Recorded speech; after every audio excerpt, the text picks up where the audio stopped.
Then comes the principle of public speaking and the sub-principles of best words, eloquence, prudence, rumor, and gossip. Best words suggest that throughout our young life we should read a lot. Note the words we don't understand, underline them in the books that we read, look them up, and make them our own. I do that by looking them up, and then I make social media posts where I have to use the word and I find it, take it into its context, quote it in its context, and send it out. It's a laborious process that I have to do as I approach age 60 because otherwise I won't remember it.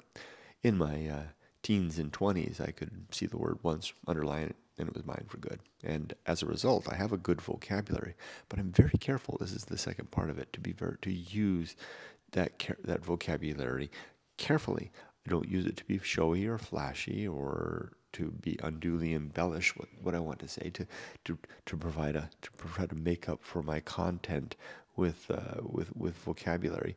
Instead, I want my words to be the best words that I can think of for the moment, and I will use them. As I use my words, I pass them through the filter-like, veil of a prudence, where prudence is the discretion that we use to ensure that our spoken and written words are passed through our values, that they're not reflective of the man or woman that we are not, or that we do not wish to be, that we are whole in our communications. It's very difficult to do. It takes lots of practice.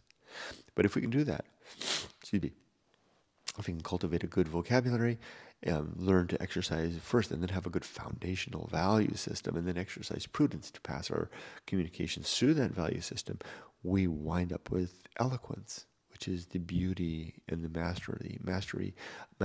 masterfulness of good communication, of beautiful communication, chock full of meaning, in pursuit of our principles and objectives. The two negatives here are rumor and gossip, which I highly recommend to avoid. Don't pass rumors, because it simply makes the world a worse place, telling people about stuff that may not be true or maybe unduly worry them unnecessarily. And gossip, where gossip is defined as talking about someone else who's not there, behind their back, someone else who's not around, basically, in such a way that if you discovered that they were listening over your shoulder while you were talking about them, you'd be embarrassed about what you said. Clearly, that's not a good thing. So don't do rumors, don't do gossip. I'm speaking to myself here. But do cultivate a good vocabulary. Do have a good foundational set of values that you can use in exercising prudence in passing your communications through, resulting in eloquence.